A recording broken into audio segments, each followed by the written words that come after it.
Bonsoir à tous. 7 fois, ça marche. On est bon. C'est bon. On a eu, désolé du retard, on est 15 minutes en retard sur le début de notre émission, mais on a eu des petits soucis techniques au premier essai. C'est dommage parce que moi, Steph, c'était mon meilleur début de show. Ouais, c'est ça. On pourra pas arriver. On n'arrive jamais à faire 2 fois la même chose. Écoute, on a tellement dit de belles choses, de rumeurs, on a lancé inédits. plein de scoops et vous avez tout et, manqué. Mais c'est ça. Mais on peut plus mais dire. Maintenant, notre chef est passé. Il dit, hey, les gars, vous répétez pas ça. Heureusement, on n'était pas live. Quelqu'un nous a coupé le sifflet. Bon, je vous remercie tout d'abord d'être là avec nous en ce jeudi 24 novembre pour le 4e épisode d'Overtime NHL. Ce que je vous disais la première fois, c'est que j'étais content de voir Stéphane parce qu'on s'était toujours pas revu depuis notre retour de vacances. Les deux, on a profité de la pause nationale pour aller faire un petit tour en Amérique du Nord. Et les deux, Stéphane, on a vu des matchs de NHL. D'ailleurs, on va vous en parler parce qu'on a vu des choses intéressantes. Ouais, moi, ça faisait longtemps et ça faisait, je pense, presque 10 ans que j'avais pas vu un match de NHL. En live. En live, évidemment. En live. Parce que, oui, évidemment, je suis allé à Tampa, puis je suis allé quelques jours en Floride. Je suis allé au Québec, puis quelques jours en Floride. Et je suis allé voir un match à Tampa contre les Oilers d'Edmonton. Puis le lendemain, j'ai vu les Panthers à Sunrise, les Panthers contre la Caroline. Dans l'ouragan, on était juste en dessous de l'ouragan. Il faisait pas très beau. Mais c'est assez intéressant. J'ai beaucoup aimé. Les Panthers, ça n'a pas beaucoup changé. Il y a 5-6 000 personnes. Il y a plus de personnes au rempart à Québec qu'aux Panthers en Floride. C'est une ambiance un peu particulière. Puis on gèle dans la patinoire en plus. C'est incroyable, sérieusement. C'est pour ça que... Ah, mais sérieux. La pauvre placière avait un bonnet sur la tête avec des gants, là, la pauvre madame. Mais à Tampa, l'expérience à Tampa est particulière. C'était presque plein. J'ai adoré ce que j'ai vu de McDavid. Wow, il est aussi fascinant à regarder. C'est un style différent, mais il est aussi fascinant à regarder que Gretzky l'était à l'époque. Ben on va en reparler, Stéphane. Tu nous mets l'eau à la bouche de ces histoires. Moi, je suis allé voir le Canadien pendant que j'étais à Montréal. Donc, on aura des expériences différentes à vous proposer. Mais tout d'abord, je voulais vous rappeler que l'épisode de ce soir sera diffusé en rediffusion sur YouTube, Apple Podcasts, Spotify, SoundCloud, toutes nos plateformes habituelles, donc à retrouver dès ce soir ou demain, là, selon la plateforme. Steph, on en a l'habitude, on va parler tout d'abord joueur suisse. Et qui dit joueur suisse dit Nico Hischier, Jonas Siegenthaler et Akira Schmid, parce que les trois font partie des Devils du New Jersey. Et les Devils du New Jersey ont été au cœur d'une des belles séquences de la saison et d'une des belles séquences de leur histoire. Elle a pris fin hier avec une défaite contre les Maple Leafs de Toronto. Mais les Devils du New Jersey ont signé 13 victoires consécutives. C'était leur plus haut total de victoires consécutives dans leur histoire. Et c'était arrivé en play-off, cette séquence de 13 victoires auparavant pour les Devils du New Jersey. Mais là, en saison régulière, donc c'est la plus longue de l'histoire de l'équipe. Et Ishii a été l'un des rouages de cette équipe. Siegenthaler, au plus et moins pour ce que ça vaut, est deuxième dans la ligue. Akira Schmid, j'ai eu la chance de le commenter la semaine dernière. Il était devant la cage contre les Sénateurs d'Ottawa. Une grosse attaque, les Sénateurs d'Ottawa. Il faut le rappeler, même s'ils ont une mauvaise saison. Il a été solide. J'ai beaucoup aimé ce que j'ai vu d'Akira Schmid d'ailleurs, un gros gardien, calme, bon déplacement, vif. Et on a eu des questions de certains spectateurs d'Overtime NHL qui nous suivent, entre autres en rediffusé et en live. Et ils voulaient qu'on parle des Devils du New Jersey, de cette reconstruction qui a eu du succès du côté du New Jersey avec la saison qu'on voit cette année, du modèle qu'ils ont eu et aussi de parler de l'incroyable saison d'Hischier, Schmid et Siegenthaler. Ben, ils vont bien, c'est ce que je peux te dire. Nico Hischier connaît la meilleure saison, sa meilleure saison en carrière. C'est un des leaders, c'est le capitaine de cette équipe-là. Et quel âge il a déjà, Hischier, rappelle-moi? 23, 24. Je n'avais pas dit que 23-24, c'était un âge où les joueurs commençaient à sortir de leur coquille. Lui, il est arrivé à NHL très tôt, 18 ans. Il a quand même commencé un jeune qui a beaucoup d'expérience. Mais c'est comme ça. Quand tu arrives à 23, 24, 25, si tu n'es pas un Connor McDavid, un Austin Matthews, vraiment un talent générationnel, entre guillemets, là, parce que talent générationnel, il y en a peu, un hors norme sur une autre planète. ben ça te prend plus de temps. Puis je pense que Ishii n'est pas un hors norme, est un excellent joueur de hockey, mais c'est pas un Austin Matthews dans l'âme, c'est pas un Patrick Kane, c'est pas un Connor McDavid qui a eu du succès instantanément. Et il arrive dans les années où là, il va mériter l'argent, je dirais le contrat qu'il a signé. C'est un capitaine, il est bon dans les deux sens de la patinoire, il fait un paquet. Toutes les qualités qu'on lui attribuait, qu'on lui donnait, ben là, on les voit bien. Dans un environnement aussi où il y a des meilleurs joueurs autour de lui, parce que quand il est arrivé, c'était pas terrible au New Jersey, on se cherchait un petit peu. Donc, tous ces facteurs-là font que Nico Hischier, ben là, il arrive dans le prime time de sa carrière. Les 2-3 prochaines années, et les gens jusqu'à 30-32 ans, il va arriver dans les 5-10 prochaines années, s'il n'est pas blessé, ça sera au prime, au sommet de sa carrière. Tu parles du premier choix au repêchage.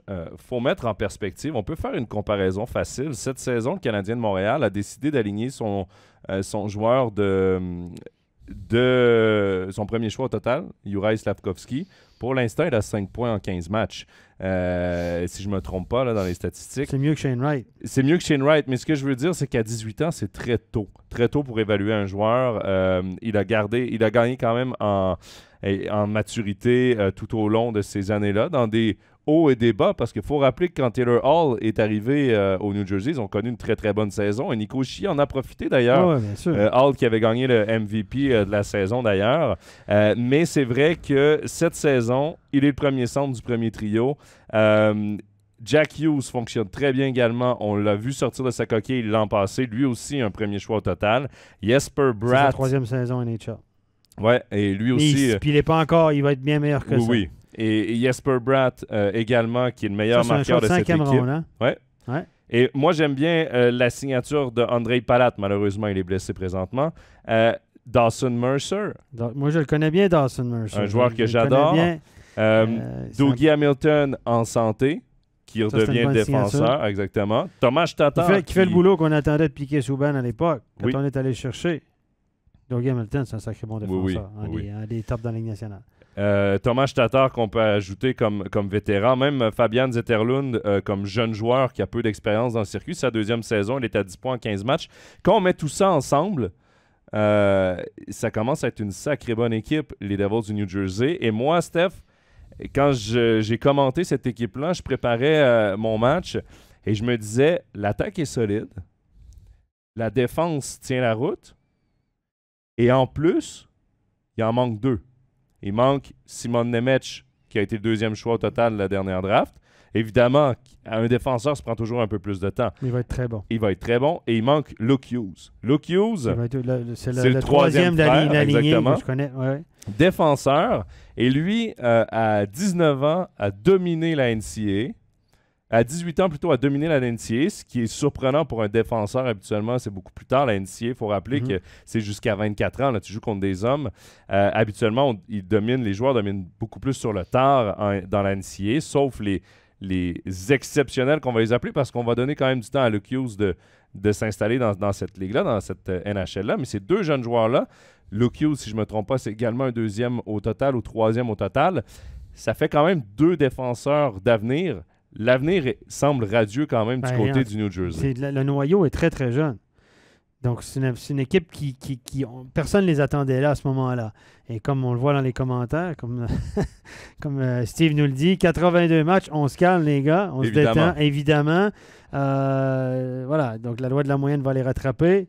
On le sait aussi. Déjà, ça a commencé hier. Voilà, cette équipe-là est trop jeune pour faire une saison hors norme exceptionnelle. Ils ont eu une séquence exceptionnelle. Ça va les rattraper, mais d'ici quelques années, ça va être une puissance de la NHL. Ouais.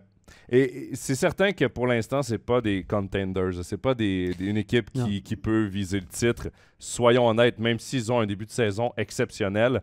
Mais quand on regarde, parce que j'avais eu la question en privé sur les Devils du New Jersey, sur la reconstruction. C'est une reconstruction que je trouve intéressante, les Devils, parce qu'ils ont repêché quoi dans cette reconstruction? 2 premiers choix au total, joueurs de centre, et 2 deuxièmes choix ou troisième choix, là, pour Hughes, je ne me souviens plus exactement, 2 défenseurs. Qu'est-ce qui forme une équipe? Souvent, on parle de la ligne de centre des 2 défenseurs. Gardien de but, ouais, c'est ça. C'est ce qu'on est allé chercher. Et pour l'instant, ça semble payer. Et je dis 2 défenseurs. Dawson Mercer est sorti 20e, je crois. 19. Comme joueur de centre. C'est 3 joueurs de centre qualité top 2. Lui, c'est un two-way player. Moi, je pense qu'il va être aussi bon qu'Ishier, c'est mon avis. Là. Même plus fatigant qu'Ishier, peut-être plus efficace à récupération de rondelles qu'Ishier, etc. Mais c'est le joueur très intelligent. Comme on dit au Québec, c'est une tâche à merde. Il est embêtant sur la glace. Il voit le jeu aller. Il a un sens d'anticipation incroyable. Bonne vision du jeu. Bonne attitude. Dawson Mercer sera un pilier de cette équipe-là à l'avenir, ça c'est certain. Akira Schmid également, on devrait être patient dans son cas, mais clairement, pour l'instant, il est le 3e gardien de cette équipe, premier dans la AHL. Et là, d'avoir de l'expérience, ça s'était pas très, très bien passé la saison dernière, les quelques matchs qu'il a eu. Mais on voit déjà une nette amélioration dans son jeu. Évidemment, quand on équipe gang, c'est plus facile aussi d'avoir des belles statistiques. Mais dans son non-verbal également, moi, comme commentateur, je l'ai regardé beaucoup dans ce match contre Ottawa. Il faut rappeler qu'Ottawa, c'est une grosse attaque. Il était calme, défiait les lancers, était en confiance. 22 ans, je crois, 21, 22 ans, Akira Schmid. 99, je crois, oui. Donc, 2000, 22, peut-être un 23. 2000, ouais. Quoi qu'il en soit, un gardien, habituellement, c'est plus vers 24, 25, 26 qu'il commence à s'établir comme gardien dans la Ligue nationale de hockey. Pour l'instant, profite des blessures. Mais clairement, est également un joueur à surveiller. C'est un grand gardien. Moi, Akira Schmid, c'est une surprise pour moi parce que moi, je l'ai vu jouer jeune, en novice élite, junior élite. Il est parti en Amérique. Je trouvais qu'il était pas très sharp. Je trouvais qu'il y avait pas mal de lacunes dans son jeu. On me disait, il y a du talent, il y a du talent, il y a du talent. On parlait de Vutriche chez lui, Enauer à Berne, parce que, évidemment, Et puis, je suis très, très surpris. Heureux pour lui, évidemment. Content pour lui. Ça va être un gardien suisse dominant. S'il ne perce pas là-bas, parce qu'on sait qu'il faut être à la bonne place au bon moment, ça prend un petit peu de chance.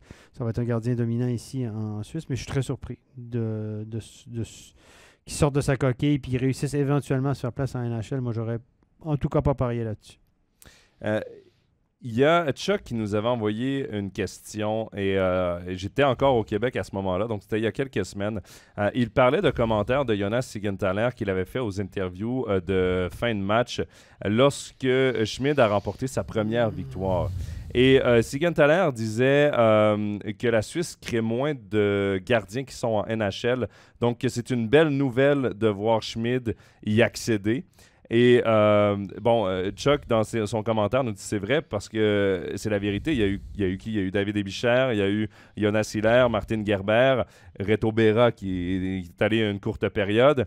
Et il se posait la question, qu'est-ce qui explique cela? Parce que oui, maintenant, on voit des gardiens étrangers débarquer dans notre championnat, mais c'est vrai qu'avant ça, on avait des gardiens suisses. Très peu traversaient. Est-ce que c'est simplement une question de développement de gardien qui n'était pas adéquate pour la NHL? Est-ce que c'est une question de gabarit? Est-ce que c'est une question on fait moins, il y a moins de gardiens tout simplement? La question est intéressante, mais j'ai de la difficulté à mettre le doigt dessus. On peut faire la parallèle avec le hockey, avec les hockey gardiens québécois? Oui, pendant des années, aussi, l'année des Luongo, des Brodeur, des Patrick Roy, c'était une référence. C'était le style papillon. C'était François Allaire qui avait mis ça qui avait inventé ça plus ou moins. Puis quand je regarde les images de Patrick Roy de 1985-1990, le papillon, c'était pas tout à fait ça encore. C'était un papillon qui volait pas très beaucoup. Et puis, on avait une volée de gardiens québécois où on disait qu'au Québec, on formait des super gardiens. Mais maintenant, non, c'est plus ça, hein? Et un peu en Suisse. Honnêtement, c'est difficile à expliquer. C'est très difficile à expliquer. Je pense que on souffre du même problème que pour les joueurs. On a un cruel manque de profondeur. On n'a pas le nombre de licenciés des autres pays. On a un cruel manque de profondeur. Et qui dit manque de profondeur dit année incroyable, année catastrophe, année moyenne, etc. Donc, on a des bonnes et des moins bonnes années. Dans notre système de développement, on sait que 98, c'était compliqué. 2002, c'est compliqué. 2003, on ne sait pas trop. 2001, c'était une catastrophe. Donc, voilà. Et je pense qu'on manque cruellement de profondeur. Après, évidemment, qui prend la décision de partir en Amérique? Schmidt a pris la décision de partir en Amérique, Akira Schmid. Un pas en arrière pour mieux sauter, il y arrive. D'autres sont allés, puis il perd beaucoup d'argent. Honnêtement, s'il était resté ici, imaginez-vous, il va revenir avec une grande valeur s'il revient, mais il aurait pu jouer puis gagner pas mal d'argent dans les dernières années à jouer en Liga, ici en Suisse, en National League. Il est parti là-bas, pas gagné grand-chose. Là, s'il joue des matchs en NHL aussi, mais quand même, quand il est en AHL, il gagne des peanuts par rapport à ce qu'il gagnerait ici. Donc après, c'est un pas en arrière pour mieux sauter. Au moins, il en aura le cœur net. Il essaye de l'autre côté.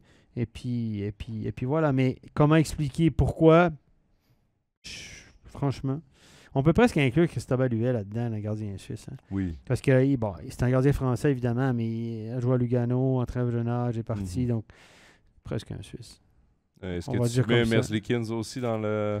Mais Merzlikins... Parce qu'il a grandi ici alors, aussi. Merzlikins, tu veux qu'on en parle? Je vais en parler. Vas-y. On va parler l'autre jour.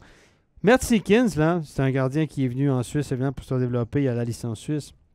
Merzlikins, s'il y avait eu, à son époque, il y a 3, 4, 5 ans en arrière, quand il était gardien de l'année, etc., s'il y avait eu le règlement des 6 étrangers, ce gars-là n'aurait jamais été premier gardien à Lugano parce qu'il était un peu tout croche, il mettait de la moutarde partout, etc.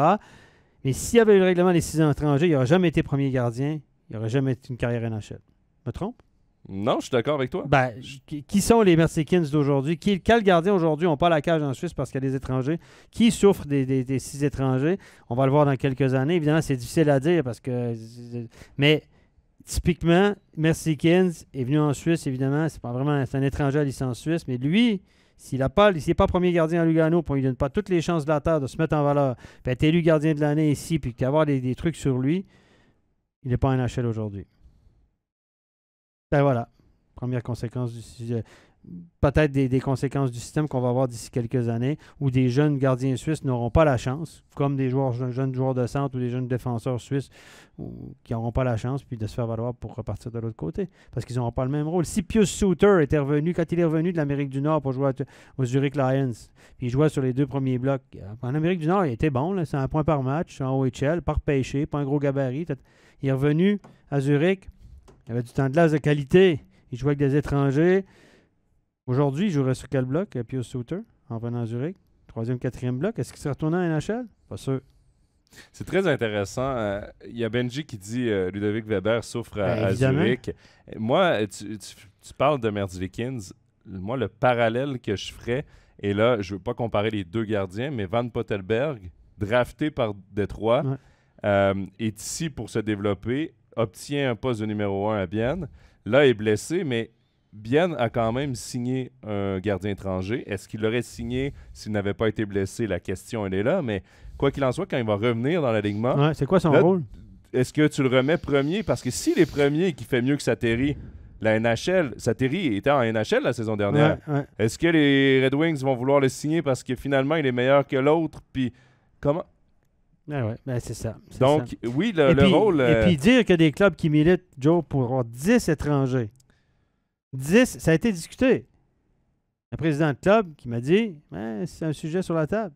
Il y a des clubs, grands clubs de ce pays, qui militent pour avoir 10 étrangers. Grosse conséquence. Oui, parce qu'on parle justement des licenciés qui n'ont pas leur chance et tout. Si on montait encore le nombre d'étrangers, des gars qui ont leur chance, parce que on voit Ryan Barrère à Cloton qui clairement est sur la map parce qu'il joue à Cloton, parce qu'il joue en National League. Si ce gars-là est U20, il n'est pas sur la map. Non, c'est un jeune qui joue National League. C'est ça. En sachant la difficulté de la Ligue, les dépisteurs de NHL savent très bien qu'il y a un potentiel derrière. C'est ça. Et ils viennent voir des matchs, ils veulent le suivre et ils sont intéressés. Puis personne ne va voir la Swiss League. Chuck, ça c'est vrai. Chuck nous demande c'est quoi les points faibles d'Akira Schmid que tu voyais plus jeune, mais tu n'es pas un expert de gardien non plus. Là, mais, et qu'est-ce qu'il a amélioré selon toi? Écoute, je ne l'ai pas assez vu dernièrement pour dire ce qu'il a amélioré, mais moi je le trouvais erratique. Il était grand, ses déplacements étaient corrects, mais je le trouvais pas très habile. Alors, je vais faire une généralité. Comme beaucoup de gardiens suisses, je trouvais qu'il n'était pas très habile avec son bloqueur et sa mi-temps. Je trouve que les gardiens suisses, les gardiens canadiens et nord-américains ont un avantage là-dessus, c'est qu'ils ont presque tous fait du baseball. Ouais. Tu sais, quand tu joues au hockey dans la rue, quand tu es jeune, tu vas tout chercher. Moi, quand je jouais au hockey dans la rue, j'allais tout chercher avec mon gant parce que je jouais au baseball 6 mois par année. Puis voilà. Donc, les gardiens nord-américains ont en général une mitaine, un haut du corps bien meilleur parce qu'ils ont fait des sports qui travaillaient le haut du corps. Ici, les gars, ils ont fait du soccer, du foot et du hockey pour la plupart. Qu'est-ce qu'on dit des Européens quand ils arrivent en NHL? Ils ont des bons pieds. Parce que boum, boum, boum, boum. D'ailleurs, ils jouent tous au two-touch maintenant, pas tous, mais en tout cas, le two-touch Ah ouais. est traversé avec les joueurs européens. Two-touch avant les matchs. Et on dit des Européens qu'ils ont en général des bons pieds.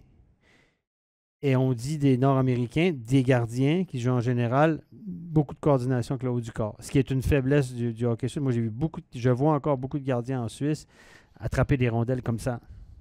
OK. Non, c'est comme ça vers l'arrière. En tout cas, bref.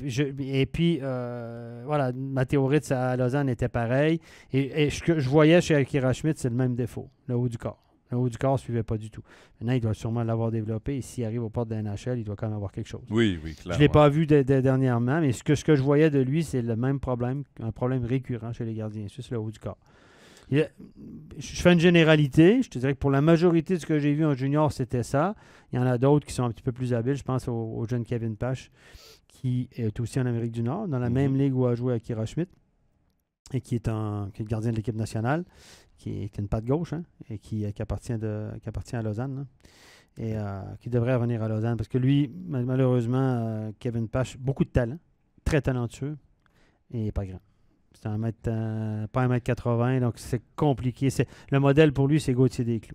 Et des gardiens en NHL qui mesurent moins de 6 pieds, là, c'est quoi? C'est 1m90? Il n'y en a pas. 1m80. C'est en bas de 1m85. Il faut que tu sois vraiment exceptionnel, vraiment, là, parce que maintenant, le modèle, c'est il est-tu gros, il est-tu grand? C'est comme au basket. C'est la première question que les dépisteurs posent. Exact. D'ailleurs, j'avais entendu une entrevue de Stephen Waite, l'ancien coach des gardiens du Canadien de Montréal et des Blackhawks de Chicago, qui disait justement qu'avec les dépisteurs, quand on arrivait au repêchage, la première chose qu'on posait comme question pour un gardien, c'est quoi sa taille? Ben oui.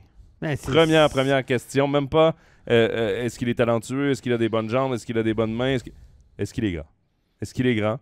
Si oui, on travaillera après. On préfère avoir un grand gardien et le développer qu'avoir un bon petit gardien. Ben c'est ça, un bon petit gardien. C'est trop compliqué. Les joueurs sont tellement précis. Si tu mesures en bas d'un mètre 85, puis en bas d'un mètre 80, comme un peu Desclous doit être à peu près à ça, 1m80. Là, Gauthier Desclous, le petit Pache est grand comme moi, c'est un 78, 79 peut-être. Là, il a grandi un peu, mais il est hyper talentueux, très bon dehors de ça avec sa canne, très bon avec le haut de son corps. Mais j'y souhaite bien. Je ne sais pas que ça n'arrivera pas. Mais ça va être compliqué. Par contre, en Europe, éventuellement, mais c'est un autre qui pourrait souffrir aussi des gardiens étrangers. Ouais. Parce qu'à Lausanne, on parle d'un gardien étranger. C'est pas le sujet d'aujourd'hui.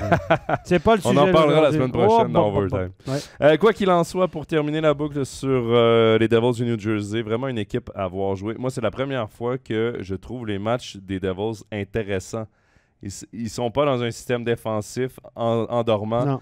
Ils ont de la créativité offensive. C'est une belle équipe à avoir joué. 16 victoires, 4 défaites en 20 matchs cette saison. Ils jouent un système attractif, très nord-américain. Il n'y a pas beaucoup d'équipes en NHL qui jouent hyper défensif. On joue une défensive de zone. En même temps, ça a été longtemps parce que tu avais le meilleur gardien de la Ligue en Martin Brodeur. Ouais. Le style de jeu tournait autour de Martin Brodeur. On les a accusés beaucoup de jouer un peu de l'anti-jeu à une certaine époque. On jouait la trappe, Jacques Lemaire. Et ensuite, quand Brodeur est parti, ça a été la reconstruction et ça a été long.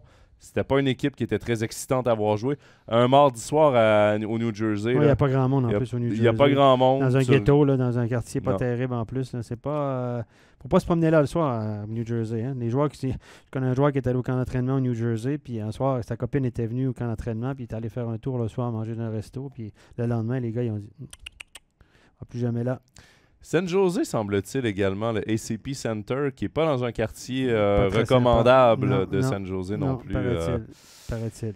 Donc voilà. L'Amérique. Steph, je regarde le classement, je l'ai devant moi. Pour terminer sur les joueurs suisses, la date en ce moment, 24 novembre, l'Action de grâce américaine qui approche. Ben oui, c'est vendredi. Le quart de la saison en NHL qui approche également. Et souvent, on remarque dans le classement que les équipes qui ne sont pas dans le portrait des playoffs ou qui sont rapidement loin du portrait des playoffs ne font pas les playoffs.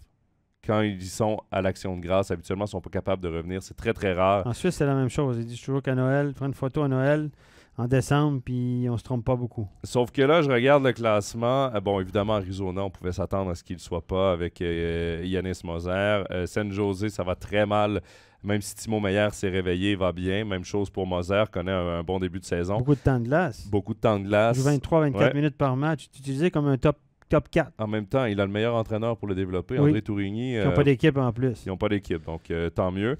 Chuck demande, est-ce que Timo Meier pourrait changer d'adresse? Ils l'ont signé pour 4. Il reste 3 ans de contrat cette année plus 2. Il lui reste ou il est... il avait renouvelé pour 4. Donc je pense qu'il est à la 2e année d'un contrat de 4. Moi, je pense pas que si tu veux reconstruire. Il est quand même jeune, Timo Meier. C'est en quelle année? C'est 96. 26 ans. C'est un noyau, c'est un gars. Non, c'est la dernière année de son contrat, Timo Meier. Mais je crois qu'il est agent libre avec compensation cette année. Il a déjà fini son contrat de 4 ans, 24 millions. Ça va vite, Steph, ça va vite. Aïe, on vieillit. 26 ans, Timo Meier. Ouais, bon, moi, je pense que... Oui. Tu es obligé de rebâtir avec lui. Ouais, mais tu peux pas être vendeur avec tout le monde non plus, là, parce que sinon, tu recommences... Ben là, il parle d'essayer d'échanger Erik Karlsson. Erik Karlsson connaît toute une saison. Oui, mais c'est justement, il gagne 11,5 millions par année. Mieux, je trouve, c'est les cheveux. C'était pas aérodynamique. À part ça, non, mais je suis chaud du coq à l'âne, mais j'aime bien. Et tu sais qu'il y a un règlement avec les Islanders de New York, avec Lou Lamoriello. Pas de barbe, pas de cheveux longs. Pas de barbe, pas de cheveux longs. Moi, j'aime ça. À l'ancienne. À l'ancienne. Merci pour l'ancienne. Non, mais, mais moi, quand je vois le Suédois qui joue avec les Rangers de New York, Zibanejad. J'ai de la peine. Les Yankees de New York, même chose. Au baseball, tu vois des rastas, etc. Chacun son style. Je juge pas les styles. Sauf que je trouve que ça fait je trouve que les cheveux dans le milieu du dos, la grosse barbe à la Joe Thornton, moi j'ai beaucoup de peine avec ça. Mais ça fait... C'est une image. C'est comme quand tu travailles dans une banque où les gens qui travaillent ils ont des costumes particuliers, il y a des codes vestimentaires, il y a des tenues, il y a plein de boulot dans la vie où on te dit pas de barbe. T'as une barbe, toi. Mais ici à MySports, il y a beaucoup de barbe. Moi, je suis le seul. Moi, j'ai une petite, mais je la coupe régulièrement. Parce que ça me vieillit, elle est toute grise. Mais moi, à l'ancienne, j'aime bien ton terme à l'ancienne, mais moi, je déteste pas ça. Tu vois, parce qu'on parle des Sharks de San Jose en plus, quand il y avait Brent Burns et Joe Thornton avec leur grosse barbe, c'était dans les gradins, tout le monde avait la barbe. C'était un peu l'image de l'équipe. On s'arrachait des dents pour ressembler à... Mais bref, oui, c'est vrai qu'il y a ce... Peut-être que ça a donné une deuxième vie à Erik Karlsson. Moi, je pense plus que c'est enfin il est en santé. Quoi qu'il en soit, on parle. En même temps, eux ont changé de directeur sportif. Ils sont rendus avec Mike Greer comme directeur sportif. Et là, il y a des rumeurs de transaction sur Erik Karlsson parce que lui, il lui reste encore 5 ans en comptant cette saison de contrat à 11,5 millions. Donc, si il connaît sa meilleure saison et quelqu'un veut l'avoir, c'est le temps. Allez-y. Mais les Sharks vont devoir retenir du salaire, c'est certain.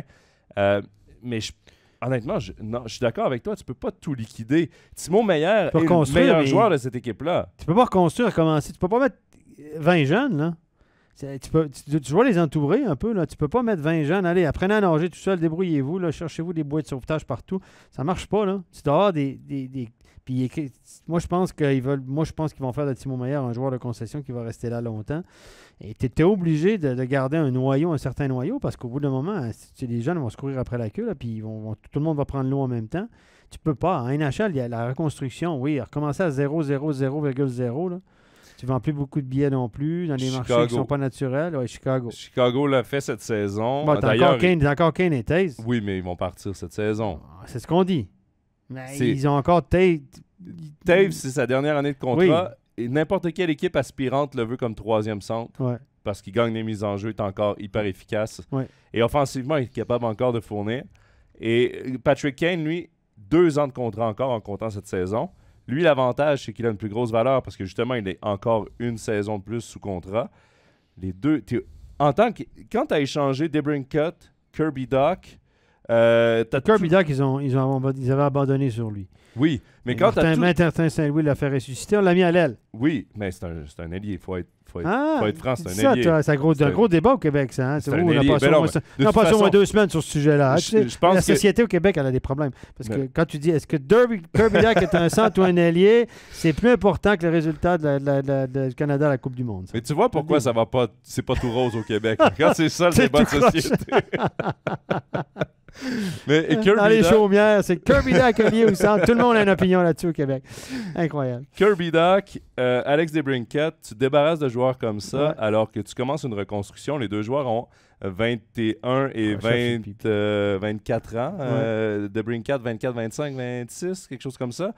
Tu te dis que c'est sûr et certain que ils en vont donner. Ouais, tu c'est ça. obligé d'échanger Kane et Taves parce Ouais. que là, tu échanges même tes jeunes joueurs dans une reconstruction. Ouais. Donc, échange tes vétérans qui ont de la valeur. Ta reconstruction va prendre du sens. S'ils les gardent, Ouais. pourquoi tu t'es débarrassé des jeunes? Ouais. Mais c'est bon, on voit le Chuck qui nous dit, Chuck Morris qui nous dit Kourachev sur le PP. Ouais. Ça, c'est bon pour lui.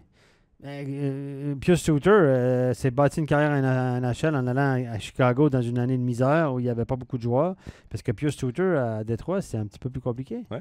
Hein? Il joue Oui, beaucoup moins de temps de glace. beaucoup moins. Sa production a diminué. Mais c'est la preuve. Suter a profité du manque de profondeur et de la blessure à Jonathan Taves à Chicago. Kourachev profite de la reconstruction et du manque de profondeur à Chicago. Et c'est tant mieux parce qu'un gars comme Kourachev a besoin de temps en powerplay, a besoin de temps de qualité sur des trios offensifs pour faire sa place dans la NHL et faire la seule chose qu'il est capable de faire, produire offensivement. Tu Mais il n'y a l'utilises jamais pas. eu.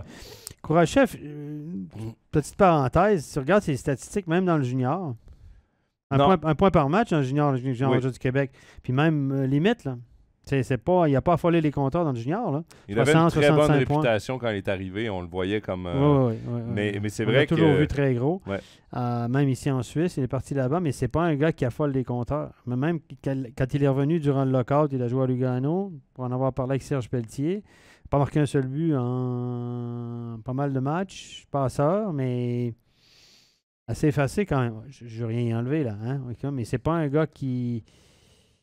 Tant mieux s'il fait sa place, mais c'est pas un joueur qui est un joueur offensif incroyable, on va dire. Mais donc, tout ça, cette grande parenthèse pour dire que Chicago éliminé, Arizona éliminé, San Jose éliminé, si on suit cette logique de l'action de grâce. Et moi, ma grosse question, c'est Nashville. Parce que Nashville joue pour 500. C'est 9 victoires, 9 défaites, 2 défaites en prolongation. Donc, même, il joue pour 500 pile. Là, c'est 20 points sur 40. Ils ne sont pas du tableau des playoffs, mais ne sont qu'à 3 points Ils vont être du borderline toute troisième l'année. rang. Mais comme l'année passée. Mais est-ce que ça te surprend que cette équipe-là soit là ou si c'est un peu un retour de la loi de la moyenne? En l'année passée, tout était aligné pour eux. Comme on a déjà parlé, beaucoup de joueurs ont connu des saisons exceptionnelles. C'est un ensemble de choses qui fait que, voilà. Mais là, peut-être que tout le monde revient un peu à la normale, on va dire. Mais en NHL, on est quoi? On a 20 matchs de jouer, on est au quart de la saison. C'est un bon bout encore. Hein? Il reste une soixantaine de matchs à peu près à tout le monde. Des choses qui peuvent changer, mais moi, je suis pas surpris, non, parce que je trouve pas que Nashville est une bonne équipe. C'est pas une équipe au top niveau. Non, puis on parle l'a beaucoup vu de son gardien. On parle beaucoup du gardien. Puis dans la meilleure saison de pas mal tout le monde, C'est ça. on a vu à quel point ils accusaient un retard énorme contre l'Avalanche du Colorado. Pas dans la même catégorie. Box, c'est pas dans la même catégorie l'année passée. Non. Donc, heureusement, Niederreiter va bien. 9 buts en 20 matchs. Ouais. Parce que c'est un buteur. Et on l'a engagé pour ça. Romagnosi, après un lent début de saison, reprend. Sur place un peu. Ouais. Sur place, 16 points en 20 matchs. On parlait de Simon Meyer également qui a eu beaucoup de difficultés en début de saison. Tour du chapeau hier, coup du chapeau, 3 buts dans une défaite contre Seattle, mais 21 points en 22 matchs. Fiala, ça va bien à LA. Lui, écoute... Lui, il est dans son prime. C'est un 98 aussi, c'est un gars 24 ans. Il arrive dans ses meilleures années. Dans une équipe 24, c'est ça, ouais, 24. qui, là, vise les playoffs en plus. Ouais, et on a eu... 96 peut-être. Peut-être qu'il est un peu plus vieux que ça, Fiala. Et on a eu la question, parce que là, on va quitter un peu les joueurs suisses. Il y a Benji qui nous demande que pensez-vous, parce qu'on parle du classement, que pensez-vous du début de saison du Kraken? C'est une équipe qu'on ne suit pas beaucoup. Ils sont dans l'Ouest, toujours un décalage horaire et tout ça. Moi, je suis surpris, quand même. C'est une jeune franchise. Et puis là, ça fait 2 fois de suite. Bon, l'année passée, c'était plus compliqué. Vegas avait été bon de sa première année, mais c'est 2 nouvelles équipes qui profitent du repêchage, de la nouvelle structure pour se faire une équipe compétitive rapidement. On sait qu'ils sont proches du Canada aussi, hein, donc c'est une culture de hockey peut-être probablement plus naturelle que dans le sud des États-Unis. Il y a des équipes juniors, la Ligue junior canadienne, qui jouent dans ce coin-là. Belle patinoire, je pense que bien dirigée. Et Shane Wright à Québec. On en a parlé hier soir au Québec. J'ai écouté les talk shows, évidemment. Puis on a beaucoup discuté de Slavkovski et tout ça. Puis là, des gens ils disent heureusement qu'ils n'ont pas pris Shane Wright. Puis Shane Wright, il ne joue pas de façon régulière. Il a joué que 7 matchs cette année. Ouais, et sur un 4e bloc. Il y avait une passe et une mise en échec, je crois, ou un tir et une passe, 0 mise en échec. Honnêtement, Shane Wright, après, il n'est pas dans une. Par le succès du Kraken, on ne peut pas le placer sur un trio où il a des responsabilités, où il a du temps de glace. Est-ce qu'il a prouvé qu'il le méritait? Pas encore. Il a 18 ans. Moi, ce qui me dérange du Kraken dans tout ce dossier-là, c'est Matthew Beniers. Moi, Matthew Beniers, je l'avais commenté ici pendant le mondial des M20. Un joueur qui m'avait impressionné avec les États-Unis. C'était avant son année de repêchage à 17 ans.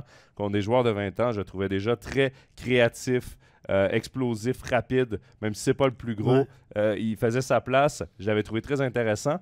À 18 ans, commence pas la saison. Premier choix de l'histoire du Kraken, commence pas la saison à Seattle et est revenu après son année NCAA pour quelques matchs en fin de saison. Est-ce que ça a été sa décision? Est-ce que ça a été celle du club? Je pense que ça a été une décision un peu commune.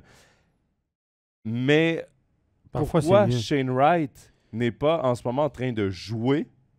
Oui, parce que l'année passée, en junior, il a été bon en junior, mais il a été, c'est quoi, 100 points? 95, 90, il a eu moins de points, je pense, ou le même nombre de points que son année précédente. Donc voilà, après les points, ça dépend de quelle équipe tu joues, etc. Mais voilà, mais quand même, Shane Wright n'a pas affolé les compteurs tant que ça dans le junior. On s'entend non plus. Tu vois, c'est aussi... Je vais te le dire, je vais aller voir, Steph, les points exacts de Shane Wright la saison dernière. 94 points en 63 matchs. Et à sa saison recrue à 15 ans, parce qu'il a eu le statut d'exceptionnel, donc au lieu de commencer dans le junior à 16 ans, il a commencé à 15 ans. Il avait eu 66 points en 58 matchs. Ça, c'est excellent à 15 ans. À 15 ans, c'est excellent. Mais après, le problème, moi, que je vois avec Shane Wright, il n'a pas joué l'année du COVID. Parce que la OHL n'a jamais joué. Et il n'a pas traversé en Europe. Il a joué nulle part. Cette saison, il commence la saison avec le Kraken. À 7 matchs, il ne joue pratiquement pas. Est-ce que le gars a 18 ans et là, tu lui fais presque rater une deuxième année de développement. Il la rate pas parce qu'il s'entraîne. Mais c'est un gros débat, hein? En tout, là, il a 161 matchs juniors en carrière, en saison régulière, plus 11 matchs de playoff. Il a 172 matchs en carrière de junior. Ouais. C'est pas énorme. C'est pas énorme. Pourquoi on le ramène pas dans le junior pour lui faire jouer des matchs? Moi, c'est ça ma plus grosse question. C'est le seul bémol que j'ai avec Seattle. Parce qu'il peut pas aller en AHL, il faut l'expliquer aux gens. Il peut pas aller en AHL, sauf pour fin de conditionnement. D'ailleurs, il y est en ce moment. Parce que ça faisait un X nombre de matchs qu'il n'avait pas joué. Ils peuvent le renvoyer en AHL pour 2 semaines, fin de conditionnement. Mais il ne peut pas passer la saison là. Ça, c'est une entente qui est entre la CHL et la NHL. Que les joueurs repêchés, s'ils ne sont pas gardés par leur club, ils doivent retourner à leur club junior et ne pas aller en AHL. Pourquoi? Parce qu'on veut garder le niveau de la CHL. On veut que les meilleurs joueurs viennent revenir pour le spectacle parce que c'est des franchises qui fournissent énormément de joueurs au club de NHL. Donc la CHL, beaucoup de joueurs viennent des juniors canadiens et on veut garder on veut que ces joueurs-là retournent dans le junior pour vendre des billets, pour augmenter le niveau de la ligue, etc. etc. Ouais, mais donc, on ne veut pas qu'ils aillent en AHL. Les joueurs européens peuvent aller directement. Oui, mais moi, c'est la seule chose qui me frappe chez le Kraken et ce que je comprends pas parce qu'on parle énormément de développement, que la NHL n'est pas une ligue de développement, c'est une ligue de performance. Je suis parfaitement d'accord avec tout ça. Et on a bien fait du côté de Matthew Beniers l'an passé et cette année, on jongle avec Shane Wright en sachant pas trop quoi faire. Je trouve ça dommage. À la place, renvoyez-le junior et son club de OHL l'échangera pour un club aspirant au titre. Et là, il aura peut-être un rôle. Moi, je m'attends pas. Je veux pas le voir à la finale de la Coupe Memorial. Je sais pas pourquoi, là, j'ai peut-être T'as un autre centre en tête que t'aimerais voir là, je pense. Ouais, c'est ça. J'aimerais pas que les autres équipes soient trop fortes. Bon, Steph, on va revenir sur nos voyages respectifs parce qu'on est allé voir de la NHL en novembre. Et on va commencer parce que... Bon, on va commencer avec mon voyage. Voilà, on va parler du Canadien de Montréal. Toi, t'as pas un gros voyage. J'ai parti de Trois-Rivières. T'en allais à Montréal. T'as fait une heure et quart de tour. Steph, on n'a pas tous le même budget. Moi, je peux pas. D'accord. Oh, vas-y, raconte-nous ton périple. À quelle heure t'es parti? T'es parti la veille ou bien? Le pire, là, le pire, c'est que mon billet m'a coûté probablement plus cher que tes 2 billets ensemble. Probablement, ouais. Donc, Montréal, c'est complètement fou. je suis allé voir le Canadien de Montréal. Ils ont gagné un magnifique match contre les Canucks de Vancouver à ce moment-là. Et moi, ce qui m'a frappé le plus, c'est que c'est une équipe qui n'aspire pas aux playoffs. On le sait, on le dit ouvertement. Les résultats, c'est pas important, Mais, a dit le grand Manitou. mais Tu la gagnes un peu, patinoire t'as est fait- pleine. faut que tu Ça gagnes tant. faisait longtemps que j'avais pas... Combien tu nous raconterais combien ça t'a coûté pour te manger? Je vous raconte ça plus tard. Parce que, bon, Steve, dans le chat, je lui ai parlé d'ailleurs de mon voyage. Je suis allé souper à la Cage au Sport, qui est un resto sportif avant le match. Et on discutait de la hausse des prix du coût de la vie fou. au Québec. Complètement fou. Et ouais, c'est pas moi qui a payé, je me suis fait inviter par mon père. Moi, j'avais invité mon T'es père au content? match. Lui, il m'a invité au souper. Et finalement, j'ai presque été gagnant parce que ça m'a presque coûté moins cher les billets du match que le souper au resto. Affreux. C'est incroyable. Les prix ont augmenté Et énormément. oui, pour très peu, tu payes très cher maintenant, ce qui n'était pas le cas avant. C'est maintenant plus cher que les prix Presque. suisses. C'est ça. Ou c'est comparable. Il faut dire que tu as le prix des plats, mais après, tu as les taxes et tu as le pourboire qui Faut que tu fait rajoutes exploser 30%. la note. Donc, voilà. Tout ça pour L'inflation au dire que- Québec, il y a de l'inflammation au Québec. On pas assez de Voltaren. Tout ça pour dire que le Canadien n'est pas une équipe aspirante, mais c'est la première fois depuis des années, depuis très longtemps, que je n'ai pas vu le Canadien de Montréal, un enthousiasme aussi grand envers le Canadien de Montréal. C'est vrai. En ce moment, les gens ne veulent pas nécessairement des victoires parce qu'ils espèrent, Ils savent que. ils savent qu'ils n'ont pas une équipe pour faire les playoffs et qu'ils espèrent encore, ils rêvent encore à Connor Bedard, mais ils veulent aller voir Ou Frontilli. les jeunes. Moi personnellement, j'ai Fantilli, j'aime beaucoup Fantilli, on y reviendra, mais en ce moment, ils veulent aller voir Cole Caulfield, ils veulent aller Ouais. voir Nick Suzuki, ils veulent être émerveillés par des stars. En ce moment, Une le nouvelle vedette, hockey... une nouvelle coqueluche à Montréal, c'est. En ce moment, le hockey se consomme beaucoup par highlights, se consomme par des vedettes qui font des choses individuelles incroyables. Des Trevor Zegras à Anaheim, des Connor McDavid, évidemment, à Edmonton. Et là, en ce moment, à Montréal, les gens voient ont. qu'enfin, ils ont une Ouais. star et elle n'est pas devant la C'est cage. ça. Elle est sur la patinoire, elle marque des buts. Et je dis elle, mais c'est elle au pluriel parce que c'est deux stars qu'ils Une ont star, en ouais. Nick Suzuki et Cole Caulfield. Et là, je dis star, mais c'est avec des guillemets quand même parce qu'ils sont très jeunes. Les stars locales. Mais ils ont 1 point par match. Ils sont dans le top 20 des marqueurs Ouais. de la Ligue et tout. Ça fait longtemps à Montréal qu'il n'y a pas cet enthousiasme-là. Et ça, j'ai Ouais. trouvé ça rafraîchissant pour une équipe qui ne Qui n'est fera pas pas les aspirant. playoffs. Mais là, les médias et l'Organisation des Canadiens font une excellente. Bon, évidemment, ces deux joueurs-là. L'arrivée de Martin Saint-Louis est un élément déclencheur aussi. Il y a eu beaucoup de controverses autour de Nicolas Ducharme. Saint-Louis est arrivé. C'est rafraîchissant. Son discours avec les médias est rafraîchissant. Ses méthodes sont rafraîchissantes. C'est un gars qui vient du milieu. C'est un petit bonhomme. Il s'identifie beaucoup. Tu sais, quand tu es coach, tu t'identifies beaucoup aux joueurs qui ressemblent aux joueurs que tu as été. Ouais. Comme tu dis, moi, j'étais un certain type de joueur. Tu aimes bien les gars qui ont tes qualités. Et puis, je pense que Martin Saint-Louis s'est reconnu en Suzuki et Caulfield notamment. Suzuki, c'est quand même un gars assez costaud. Pas immensément grand, mais assez costaud. Caulfield est tout petit. Puis comme Martin Saint-Louis, on lui avait dit « Tu réussiras pas parce que tu es tout petit, etc. » Moi, je suis très surpris de Cole Caulfield, de son succès, sincèrement. Je pensais que ce serait... Parce que la première année, il avait l'air d'un midget 2A sur la glace. Là. Il tombait, c'était compliqué. Je me dis, il ne va jamais y arriver. Mais le garçon, il shoot le puck. Puis si tu as quelqu'un qui donne le puck, il shoot le puck, puis il est précis, puis sous pression, il réussit à mettre dedans. Dans les situations arrêtées sur le powerplay, très bon aussi. Et là, ça va bien. Bon, je pense pas qu'il va en marquer 50, parce qu'il est quasiment sur un pace de 50. Mais peut-être Non, mais une trentaine. C'est raisonnable. énorme. Là, lui qui arrive à la fin de son contrat aussi de entry level. Ouais. Donc, est-ce qu'on va lui redonner 2 millions, 8 millions comme Suzuki? Je Pas pense sûr. que t'as pas le choix, moi. Mais c'est vrai que on a une équipe qui est médiocre, beaucoup de jeunes, et là, on a trouvé deux superstars pour vendre le produit. Et c'est devenu très intéressant. Moi, je disais toujours aux médias canadiens, ceux que je connais et que j'observais, les gars de TVA, de RDS, puis tout ça, les gars, j'ai trouvé incroyable pour vendre un produit de merde qui était le Canadien de Montréal. En même temps, c'est de leur revenu. Catastrophe. Oui, c'est ça, mais eux, tout leur business tourne autour du Canadien de Montréal. On s'entend. Les gars, il y a d'autres matchs de NHL aussi. Mais eux, ils vendaient. C'est comme si nous, on était la chaîne qui donnait tous les matchs de Fribourg-Gotteron ou de Lausanne Hockey Club ou de HC Bienne. Ben, il faudrait vous trouver un moyen de vous vendre du rêve autour de cette équipe-là. Puis Montréal, c'est une équipe qui était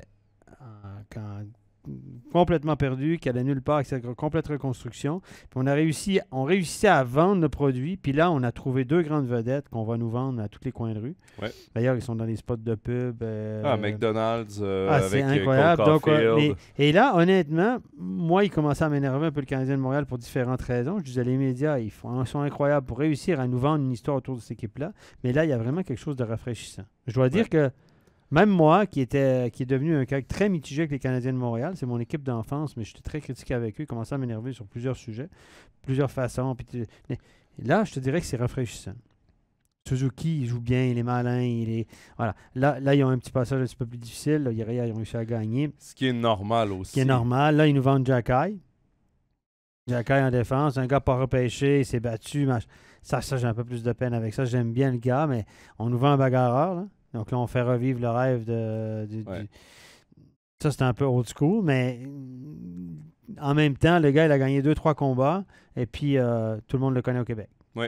Oui. C'est encore vendeur, hein? je trouve... tu parlais de Cole Caulfield. Moi, je pense qu'il va avoir, si c'est pas le même contrat que Suzuki, ce sera pas loin de Suzuki pour la même durée. Parce que je pense que Suzuki tout seul va mieux que Caulfield tout seul, mais je pense qu'en ce moment... Suzuki est la tête à penser. Oui. Les deux sont l'image du Canadien de Montréal pour 7, 8, 10 ans. Suzuki est capitaine, d'ailleurs. Exactement. Moi, dans le warm-up, dans la période d'échauffement, j'étais dans les rouges pour tout le match et j'étais dans... Dans les rouges, c'est la section du bas. Section du bas, voilà. Pour le Québécois, dans les rouges, c'est évident que c'est en bas. Merci pour la traduction. J'étais dans la section du bas, dans la zone du Canadien. Et durant l'échauffement, tu parlais du lancer de Cole Caulfield. Je le regardais travailler, l'agilité qu'il a, la vitesse de patin, la vitesse de shoot. Elle est incroyable. Ça sort. Et moi, Kaden Goulet m'a impressionné aussi. La mobilité du défenseur.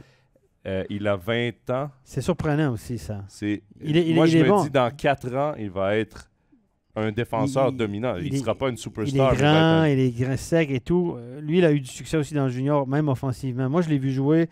Il a joué avec mon fils. Goulet et mon fils ont joué ensemble avec Team Canada pour la Gretzky Linka Cup, je ne sais plus quelle année, il y a 3-4 ans de ça.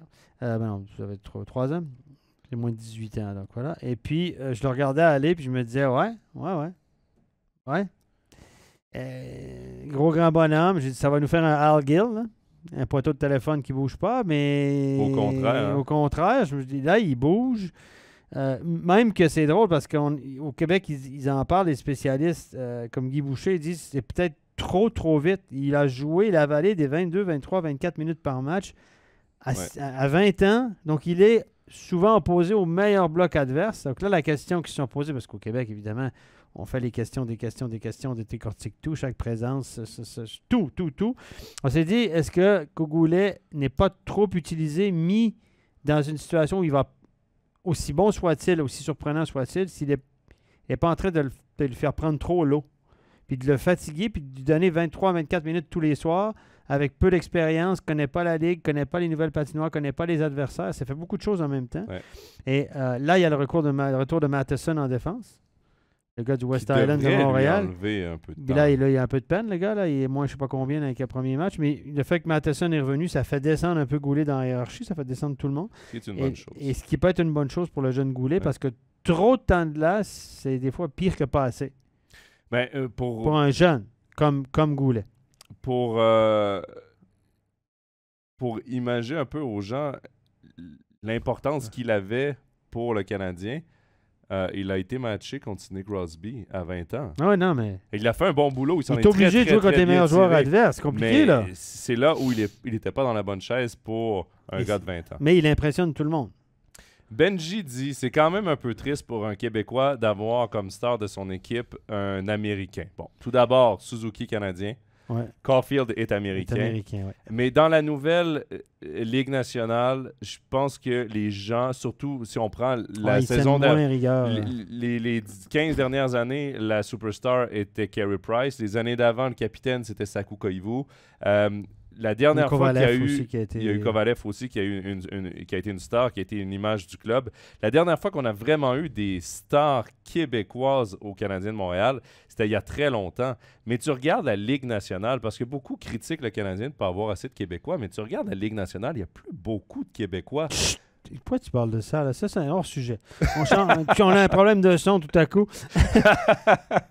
Non, mais c'est vrai que... Parce que on ne reverra plus ce qu'on voyait avant d'avoir 10 Québécois dans l'équipe du Canadien. Bon, à l'époque, il faut dire dans l'équipe des Nordiques. À l'époque de Guy Lafleur, les Canadiens de Montréal avaient droit au premier choix. Le premier joueur québécois appartenait aux Canadiens de Montréal. Le meilleur Québécois. Donc, les Canadiens avaient un avantage parce que leur premier choix leur appartenait d'office. C'est pour ça qu'ils ont eu Guy Lafleur, etc. Maintenant, c'est plus comme ça. Ils sont comme les autres.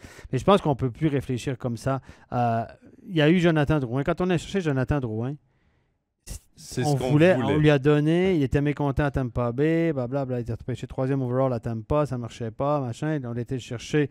On a donné Sergachev. Mon Dieu, quelle erreur avec du recul, mais c'est facile à dire. On était tellement content d'avoir une star, Jonathan Drouin, qui lui a dominé dans le junior. Là. C'est big time. Là. Big time. Il se promenait sur la glace avec McKinnon, tout ça. Et puis, on doit en faire la star. On lui a donné un contrat de, je pense, 33 millions pour 5 ans en arrivant, sans avoir joué un seul match, très jeune âge. Et puis, malheureusement, ça a fait patate, comme on dit. Jonathan Drouin qui a aussi des problèmes maintenant. Là, plus personne n'attend rien de Jonathan Drouin, le pauvre. Il a eu des problèmes un peu psychologiques, anxiété, etc., etc. Je pense que le marché de Montréal, il lui a pas du tout convenu, malheureusement. On n'est pas tous faits pour ça, parce que Montréal, c'est compliqué. C'est un Québécois, là, puis tout le monde sait ce que tu as fait, ce que tu as mangé, le match que tu as joué, d'où tu as... Non, mais c'est... Et je pense que Jonathan Drouin n'arrive pas à supporter ça. Mais tout ça pour dire que dans le hockey d'aujourd'hui, on ne peut pas réfléchir comme ça parce que sinon on va attendre longtemps. Non, mais je trouve la discussion hyper intéressante parce que, bon, Benji parlait évidemment de Caulfield, il nous le rappelle là, pour ce qui est de la star. La star, c'est le coach. Ouais, mais c'est vrai ce que Steve dit. La star, c'est le coach à Montréal. Il est 3 fois par jour devant les journalistes. Benji dit, de mon point de vue, en Europe, ça fait mal au cœur de voir ça, mais... Oui. On remet en perspective, est-ce que la vedette à Lugano est un Tessinois? Est-ce que la vedette à Ambry est un Tessinois? Est-ce que la vedette à Genève est un Genevois? On est très sensible à ça quand même. Bon, oui, Fadini, on l'a gardé pour ça. Fadini, il y a eu des crédits. D'ailleurs, cette année, il joue sur le 3e bloc. Il n'a pas beaucoup de puck. Une saison de misère, mais on est à Genève, est-ce que c'est des romans qui sont... Bon, t'as Praplan qui marche bien, t'as Pouliot qui parle français. Ouais, c'est des romans, mais c'est pas des gars qui viennent de Genève. T'as des clous. T'as des clous, mais après ça... Lausanne. Je cherche Lausanne. Non, il n'y en a pas beaucoup non plus. Non. Quand on remet en perspective, maintenant, tu prends le meilleur joueur possible, celui qui va te faire gagner. C'est difficile maintenant pour certains clubs d'aller chercher le gars de la place. Est-ce que le gars de la place veut aller jouer? Tu sais, à Fribourg, on s'en tire bien. À Fribourg, on est capable d'avoir des Fribourgeois qui sont les têtes d'affiche de pas beaucoup. De l'équipe. Ouais, on a Sprunger et Bottet, mais là, ça Marchand, qui là connaît une saison difficile, mais reste qu'on a des gens du... On n'en a pas sorti beaucoup non plus. Par contre, ça n'a pas marché avec Abichard, ça n'a pas marché avec Glaser. On était chez Berchi, était parti parce que ça n'avait pas marché, il est revenu parce qu'il est revenu pour le projet. Non, mais Ludo Weber est parti. Ça n'a pas marché tout le temps. Gaétan Jobin vient de l'envoyer en Swiss League. Au lieu de le garder, on n'a pas un effectif très profond. Mais Benji dit, je compare ça plus avec des grosses écuries au foot. La différence avec le foot, c'est que tu peux acheter des joueurs. Tu peux... Comment je pourrais dire? Les joueurs se monnaient. Alors qu'en NHL, les joueurs s'échangent. Par exemple, le meilleur exemple, Jonathan Huberdeau est probablement la plus grosse vedette québécoise en ce moment dans la Ligue nationale. Il a été échangé contre Matthew Tkachuk avec un défenseur. Donc, le prix à payer était immense pour aller chercher un gars comme Jonathan Huberdeau. Est-ce que le Canadien avait un Matthew Tkachuk à donner pour Jonathan Huberdeau? Non. On ne peut pas critiquer le Canadien de ne pas avoir Jonathan Huberdeau. S'il avait été agent libre, est-ce que Kent Hughes aurait appelé Jonathan Huberdeau pour lui dire « Est-ce que tu veux venir jouer chez nous? » C'est sûr que oui. Je dois quand même mais il vient de signer à Calgary. Je dois quand même t'arrêter et te dire un truc. Les joueurs établis des grandes vedettes dans la Ligue nationale ont souvent des contrats qui sont construits de façon très spéciale et ils ont des clauses de non-échange où ils ont une liste de clubs auxquels Ils veulent pas être échangés. ils ne veulent pas être échangés. Et Montréal Vers est souvent lesquels ils ne là-dessus. veulent pas être échangés. Et de source sûre, je ne connais pas tous les contrats, mais j'en connais quelques infos privilégiées de vestiaire, d'entraînement d'été, et tout, voilà, peu importe, qui me disent qu'il y a plusieurs Québécois qui, dans leur contrat, ont le Canadien de Montréal sur la liste de clubs vers lesquels ils ne peuvent pas être échangés. Et dans les médias, ils vont pas dire ça. Ils vont dire, ah oui, ce serait un Mais rêve de jouer à parce Montréal. que tu vas te faire huer venir à Sors Montréal, le violon. ta famille va se Parce que faire sticker. Personne n'a accès, à part la Ligue nationale et les cette- agents, à cette ces li- clauses, à Ouais, cette il y en a liste. qui parlent un peu trop après 2-3 bières, mais Oui, ils disent, mais évidemment, ça ne sortira jamais. Mais parce que Montréal est un marché difficile oui. pour les familles, pour tout. Accepter Et- de venir jouer à Montréal. Daniel Brière, quand il est venu à Montréal, je peux vous dire, il voulait pas. Quand il a signé son gros contrat de 10 millions par année à Philadelphie, tout le monde lui en voulait. Ouais. Après, il est venu sur le tard. Les gens lui en voulaient encore. Mais quand il a décidé de signer à Philadelphie au lieu de venir à Montréal, quand il était au sommet de sa carrière, sa famille, tout le monde en a souffert. Ouais. Et cours d'école, les enfants, ouais. l'été, non, mais c'est compliqué comme tout. Jonathan Drouin, il n'a pas fait une dépression pour rien, le pauvre. Là, il n'a pas eu des problèmes Non. d'anxiété, des troubles du sommeil, etc. Les médias sont super sympas avec lui parce qu'ils lui foutent la paix maintenant parce qu'ils savent que Oui. Mais lui, typiquement, c'est le genre de gars qui aurait eu le temps d'aller jouer en Arizona. Un des bons exemples Il de aurait Québécois. probablement une carrière oui. différente. Un des Québécois qui aurait été parfait à Montréal, Patrice Bergeron.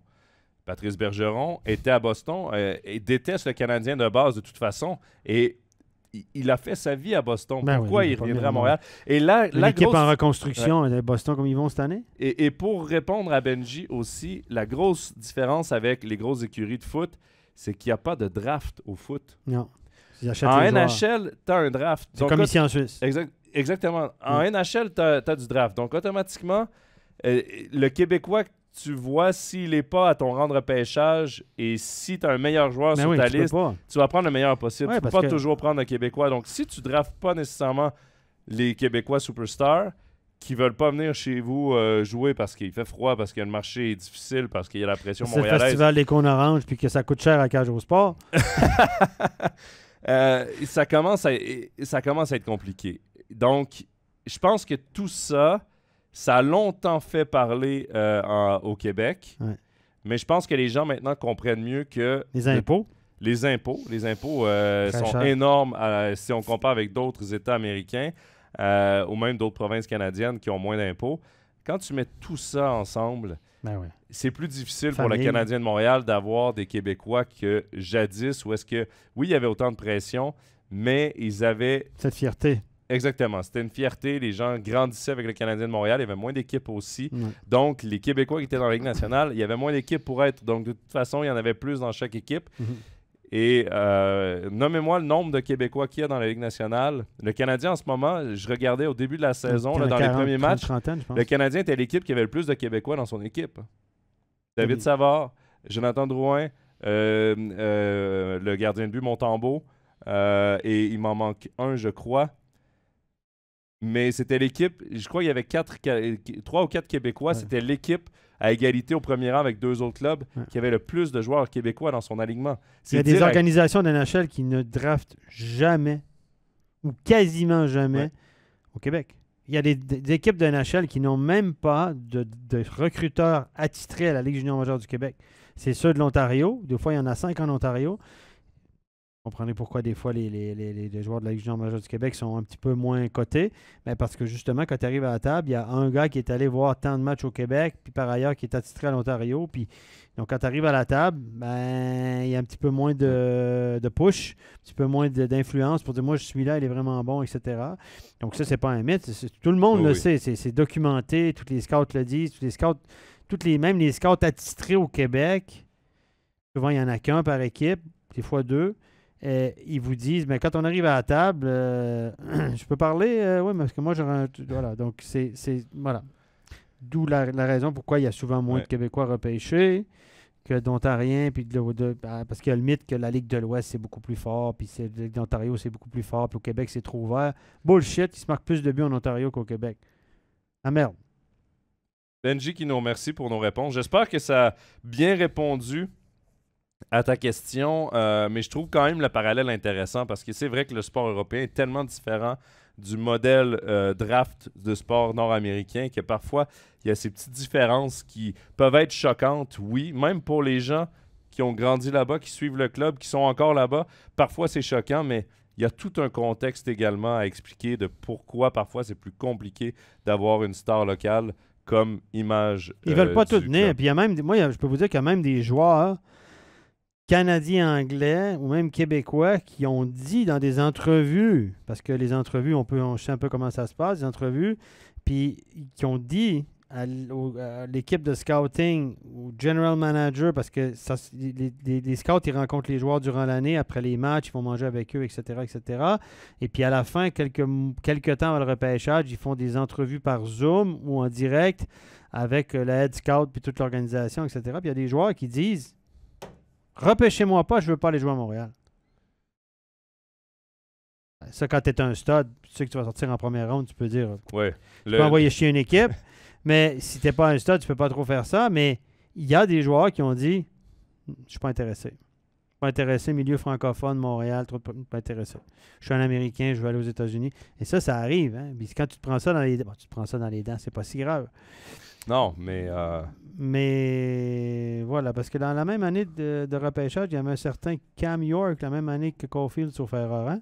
ouais, qui est sorti un rang avant Caulfield à Ouais. Philadelphie, d'ailleurs. Ouais. Cam York, paraît qu'il n'était pas intéressé à jouer à Montréal. Ouais, tant mieux. Ça, c'est un exemple. Je dis Tant ça mieux parce au que- hasard. Là. Tant mieux parce que Philly a repêché York et le Canadien a pu avoir Cole Caulfield. Aujourd'hui, je pense qu'ils s'en mordent un Les peu gens, les doigts. Cam York qui est dans l'organisation des Flyers de Philadelphie. Ouais. J'ai eu un bon rapport de scouting sur lui cet été.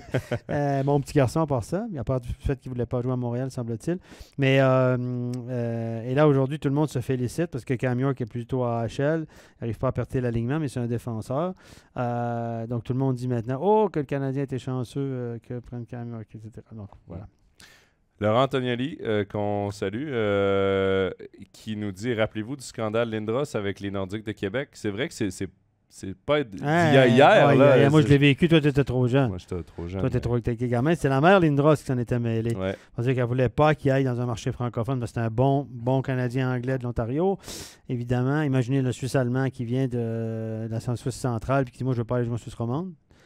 J'ai à Genève, il y a un repêchage, puis il dit à Genève, repêchez-moi pas, moi je veux pas aller jouer à Genève, c'est trop loin de mes parents, et puis ça parle français, etc. Imaginez, non, mais c'est ça, hein, c'était vraiment ça, Lindros. Mais ça prouve que Mais ça a mis, ce problème-là ça a mis il y a longtemps. Ça a mis Québec sur la map et Colorado sur la map. Ben, Colorado a gagné la Coupe Stanley en 96 dû à ça. Forsberg, Sakic, il y avait qui? Ils ont donné 5 choix. Combien ils ont donné 5 choix? Non, pas Sakic. Il y avait Forsberg, il y avait un choix. Mais Sakic était là. Ça a donné un des choix, ça a donné Sakic aussi. Oui, un des choix. Il y avait. Il y avait de l'argent aussi, il y avait des millions, etc. C'était. Il n'y avait pas Mike Ritchie aussi dans ça? En tout cas, ça a mis Québec sur la map. Et bon, Québec a connu des années de misère avant de déménager parce qu'ils étaient trop jeunes. Ces joueurs-là venaient d'arriver, Joe Sakic venait d'arriver, etc. Ils ont eu une grosse équipe à Colorado. Donc, et puis Lindros était bon quelques années, mais ça a été très court. Et ça a été toute une saga. Hein? Ouf. Mais même aujourd'hui, je pense que la mère Lindros arrive à bien manger le restaurant à Québec. Ça ne va pas se faire servir. C'en est encore une.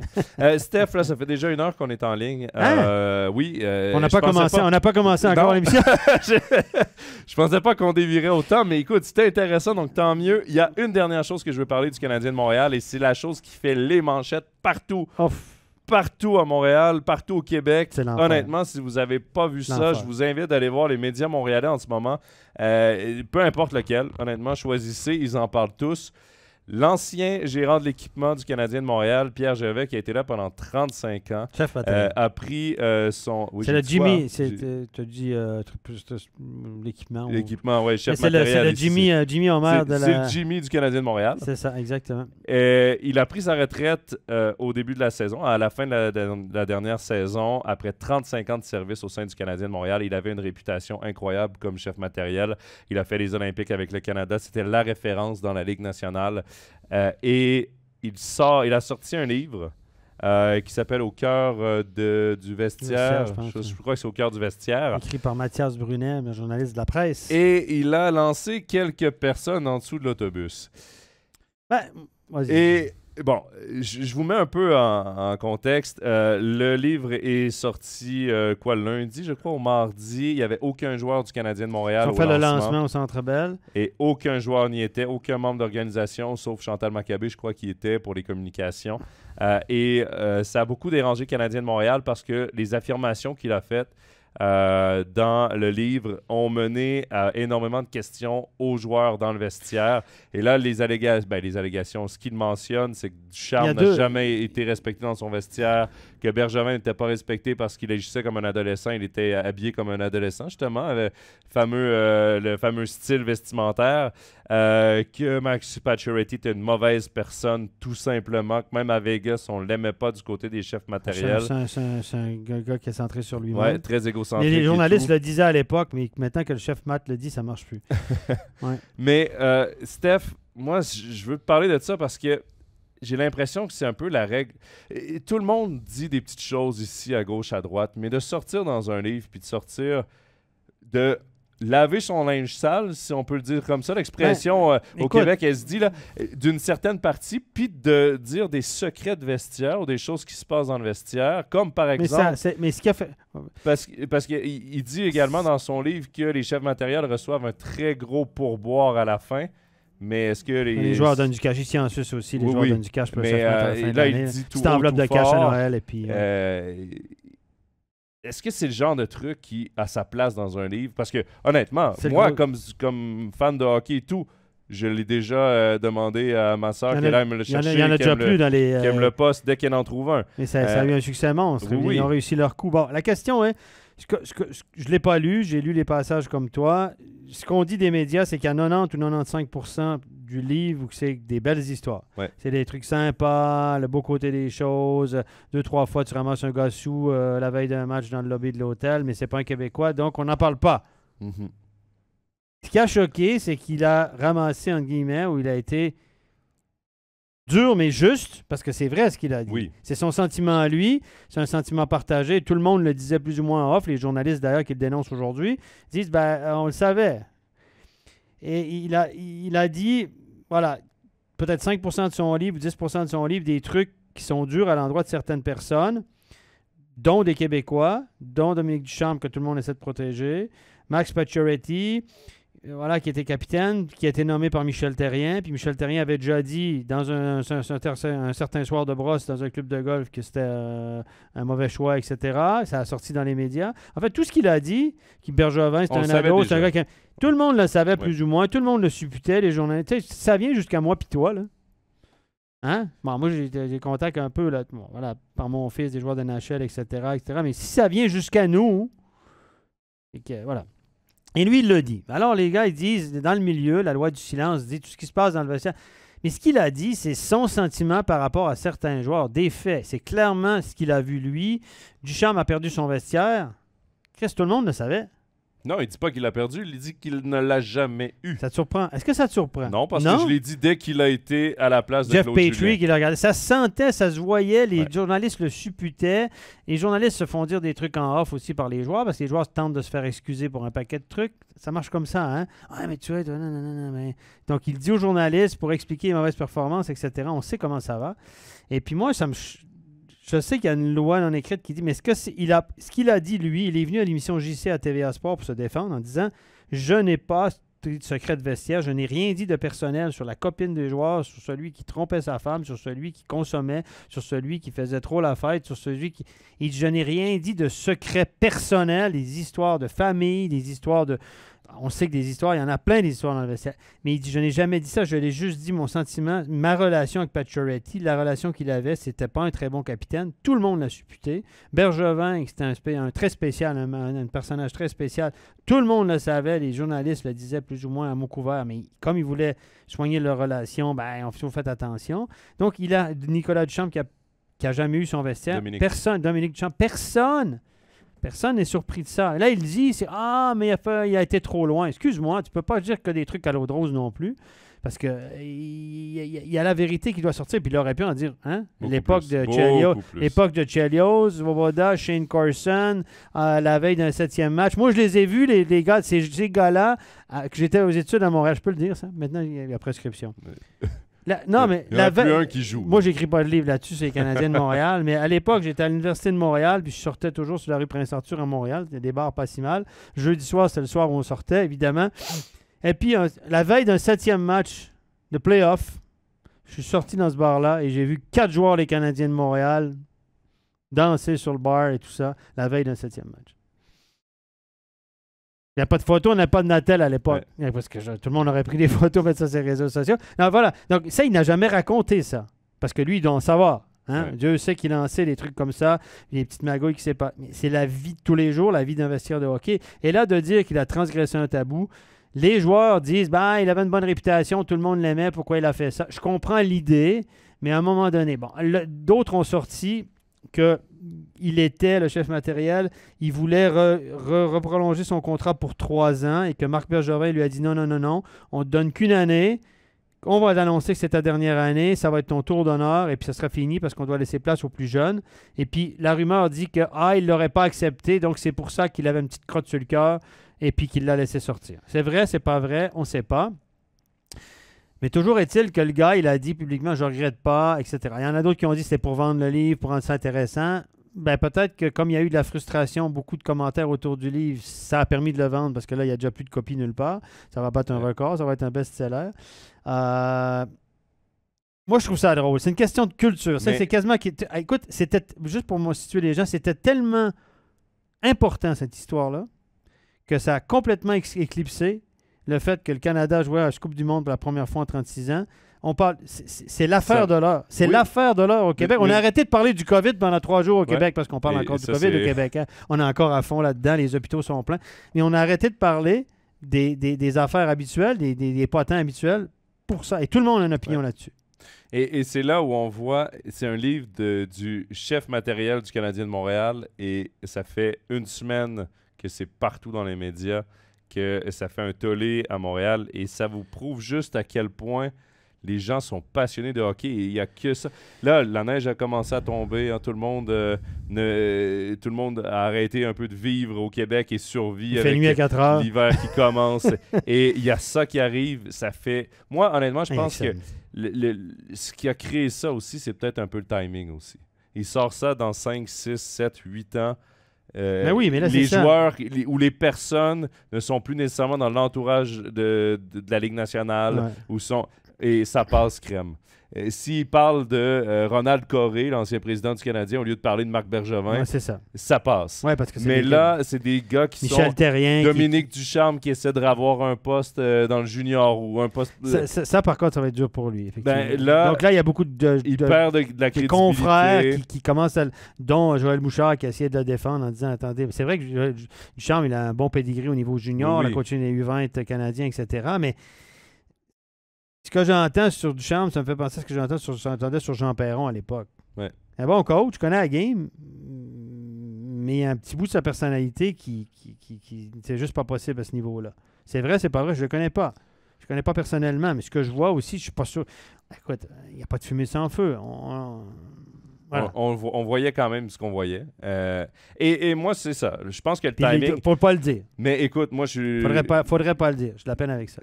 Non, mais écoute, moi, c'est ça. J'ai hâte de recevoir ce livre-là parce que je pense qu'il y a des petits... Parce que là, on parle de ce qui fait le plus controverse, mais ça doit être hyper intéressant à lire. C'est malgré qu'il va pas jusqu'au bout, il y a quand même des histoires qu'on doit apprendre dans ce livre-là. Mais c'est pour ça que les gens vont l'acheter.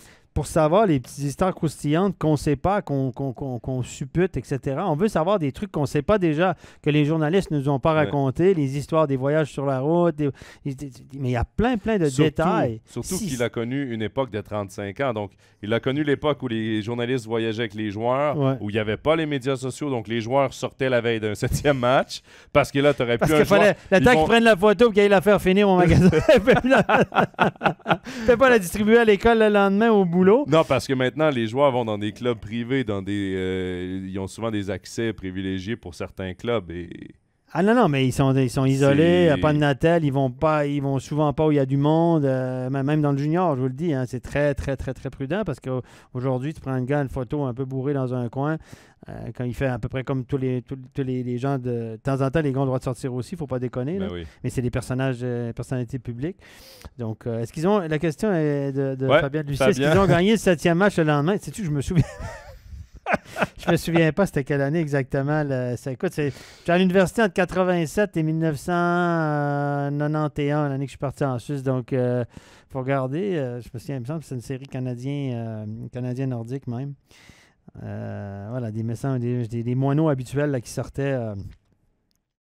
Moi, l'histoire, elle n'est pas là sur la victoire ou non, mais les gars, à l'époque, c'était. Voilà. Puis tous les gars, ils te racontent aussi, les Di Pietro, etc., ils te racontent des histoires à l'époque. C'était. Voilà. C'était particulier. Les joueurs d'aujourd'hui, c'est des images à comparer des gars de l'époque là, qui faisaient la fête. Aujourd'hui, les joueurs sont très, très. Ça a bien changé. Ah, Ça a bien changé. ça n'a rien à voir. En tout cas, tout ça pour dire qu'au Québec, ben, on fait une saga que pas grand-chose. Et puis pour vous dire aussi que même si le Canada a fait un bon match à la Coupe du Monde hier au foot, t'as regardé un bout? Non, même pas. Moi, je suis tombé dessus un peu par. J'ai regardé la Suisse ce matin, mais j'ai pas regardé le Canada. Ouais, la Suisse, j'ai regardé du coin de là, mais le Canada, hier soir, je suis tombé dessus un petit peu par hasard. Puis je me disais, mais ils couraient comme des gazelles, les gars, c'est incroyable. Fort checké, ils pinchaient à gauche, à droite. Moi, je regardais ça, je disais, ils jouent quoi, 2-1-2, 3, non, mais c'est du 3-4-3. Il faut que ça arrive à 10 au foot, je le sais, il faut que c'est 3-4-3, etc., etc. Mais je les voyais, ils couraient comme des gazelles, ils pressaient partout, les Belges, je ne savais plus comment ils s'appelaient. Je dis, mais les gars, c'est l'heure de blanche les batteries, là, c'est fini, mais les gars, ils couraient, incroyable, high energy, là. Par contre, en attaque, la finition, c'était pas tout à fait ça, c'est le contraire du hockey un peu. Mais ça tu me donnes le goût de commencer un overtime foot? Non, mais overtime Coupe du Monde? Je ne brillerai pas par ma présence. Écoute, on serait pas les deux meilleurs pour faire un overtime. Non, mais hier, j'ai regardé ça avec mes petites connaissances de foot. Je trouvais que l'équipe Canada, tout ça pour dire qu'on en a parlé hier soir, il y avait ce match de foot. Après, j'ai écouté comme je fais souvent à 11h le soir, j'écoute les talk shows québécois avant d'aller au lit, là, avant d'aller. Et puis, il y a eu une parenthèse. On a quand même parlé pendant 5 minutes dans un talk show de 2 heures. On a quand même parlé 5 minutes de la performance de l'équipe canadienne qui a tenu la dragée haute à l'équipe de Belgique. Waouh. Mais tout ça pour vous dire que moi, je ne connaissais pas un seul joueur de cette équipe-là, comme à peu près 99% des Québécois. Il y a même beaucoup de Québécois qui ne savent même pas qu'elle a la Coupe du Monde actuellement. Ouais. Donc, voilà, pour vous donner de l'importance, mais c'est quand même historique. Mais pour vous dire à quel point un livre de chef matériel du Canadien, on en parle beaucoup plus qu'un événement, que le Canada qui participe à un événement international dans un sport qui n'est pas fondamentalement le nôtre. Non. On s'entend. Non, mais ce sera un livre, assurément un livre à lire. Steph, le temps file. On voulait parler aussi de ton voyage. Oui, mon voyage. On a commencé avec ça, on va finir avec ça. Mon voyage. J'ai mon voyage, ouais. Puis t'es allé voir des stars en plus. Moi, c'est. J'ai adoré mon match. Écoute, à Tampa, ça fait drôle parce que j'ai été voir quelques matchs en patinoire avant de partir ici. Et puis là-bas, je suis allé, j'étais relativement bien placé, assez bas. Je n'étais pas dans les rouges, c'est les bleus à Tampa. Les sièges en bas. Et il y avait McDavid en ville. Donc, McDavid, Draisaitl, Kucherov, Sergachev, Stamkos. Et franchement, le niveau est exceptionnel. L'exécution. Même si Kucherov a passé son match à faire la moue, à gueuler, à taper sa canne, puis revenir au banc en râlant parce que ça ne tournait pas pour lui, parce que son exécution n'était pas à son goût, il a raté des chances de marquer et tout. Lui, il a un body language épouvantable. Mais c'est un sacré joueur de hockey, il sort des passes et tout. J'ai aimé Draisaitl à la télé, il m'a l'air paresseux, etc. J'ai beaucoup aimé en live son agressivité, son implication à la récupération de la rondelle. Lui, il m'a impressionné. Mais McDavid, c'est juste incroyable. Et là, honnêtement, quand je suis arrivé là, c'est deux bonnes équipes, on s'entend. Là, les Oilers sont bons en possession de rondelles, sont rapides, des vedettes. Tampa, c'est une bonne équipe.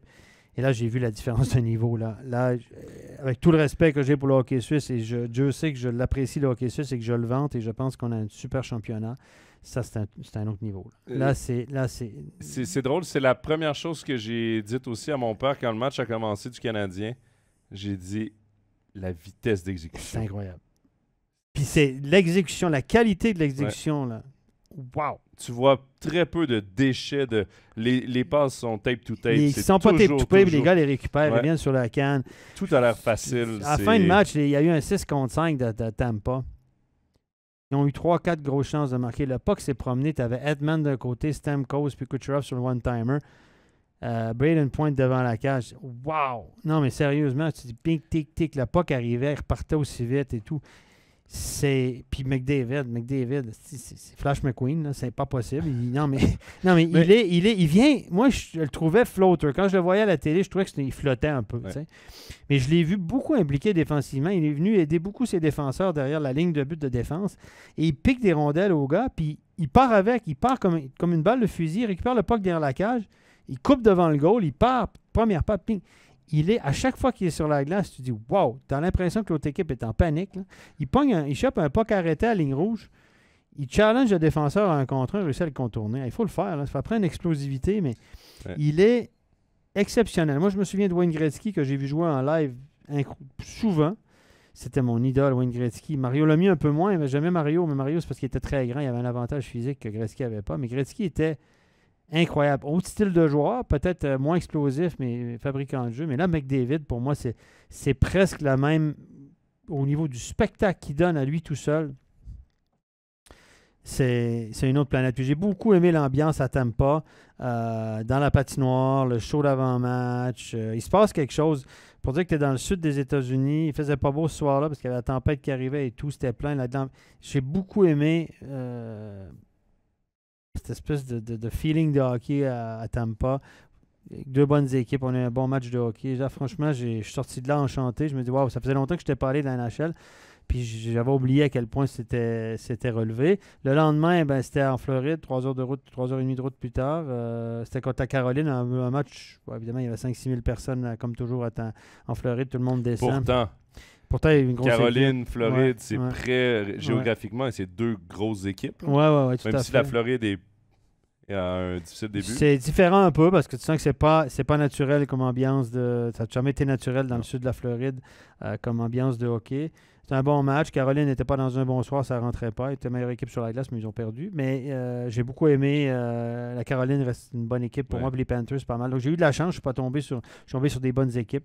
Donc j'ai aimé ça. Moi, il y a une chose qui me marque dans ce que tu as dit par rapport à McDavid, c'est que ta perception a changé entre le live et la télé. C'est tellement pas pareil. Parce que là, on parle de la vitesse d'exécution et tout. Ouais. J'ai commenté un match la semaine dernière et la vitesse d'exécution à la télé ne me frappe pas comme en live. En live, c'est incroyable. Et c'est la même chose en National League aussi. Tu vas voir un match en live ou tu vas voir un match à la télé, c'est bien différent. Ta perception est différente. Mais c'est vraiment là où tu vois que c'est vraiment en live que tu te rends compte de tout ça. Et ça m'a vraiment frappé, cette vitesse-là. Et quand tu es assis en plus, comme toi dans les bleus à Tampa et moi dans les rouges, quand tu es assis en bas, où est-ce que tu vois les joueurs de très près, tu vois l'explosion, la grosseur des joueurs aussi, ils sont gigantesques. Ça c'est un autre monde complètement. Au niveau de la force physique, la patinoire est petite. Les gars, tu comprends qu'ils prennent des gros puis grands bonhommes aussi souvent, puis que si tu n'es pas très grand puis pas très gros, il faut que tu sois vachement bon puis vachement technique pour t'en sortir, etc. Parce que c'est une ligue d'hommes et d'hommes forts, honnêtement. Là. Tu sens que les gars sont puissants. Et puis, il y a le côté spectacle aussi autour là, qui est assez particulier. Les gars à l'échauffement, pas de casque. Il y a même des gars de Tampa à l'échauffement. Il y a une casquette de Tampa. Ça, j'avais jamais vu ça. En général, ils mettent le gel dans les cheveux, etc. pour pas que ça bouge trop. Mais là, tu as vu qu'à partir d'un certain âge, ils obligent le casque à l'échauffement. Okay. Moi, j'ai vu Edman, j'ai vu 3-4 gars avec la casquette de Tampa sur la glace à l'échauffement. Ça, j'avais jamais vu. Les cheveux, la chevelure en l'air, oui. Mais c'est un voilà, c'est... j'ai aimé ça. Ben écoute, je trouve que ça finit bien, Steph, notre émission d'aujourd'hui quand même. À refaire.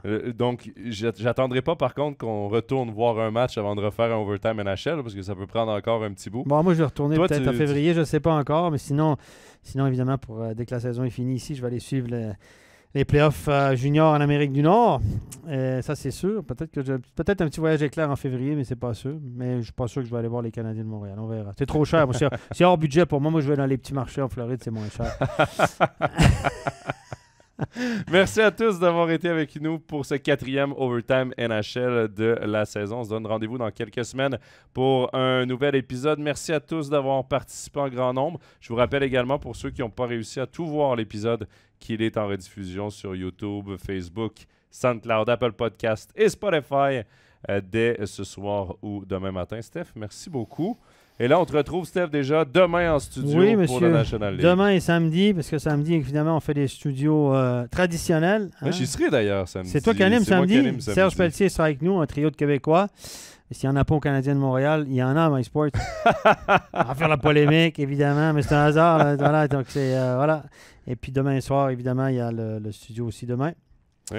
Avec Alex Burkhalter. Et je me souviens plus qui c'est l'invité. Je peux pas te dire non plus, j'ai pas regardé non plus. Donc, Je l'avais cet après-midi, ça c'est ma mémoire. Voilà, c'est l'âge. Ben, si vous voulez la réponse, demain 19h25 sur MySports 1. Difficile de faire meilleure promo. Ouais, exactement. Sur ce, bonne fin de soirée à tous. Bye bye. Bye bye.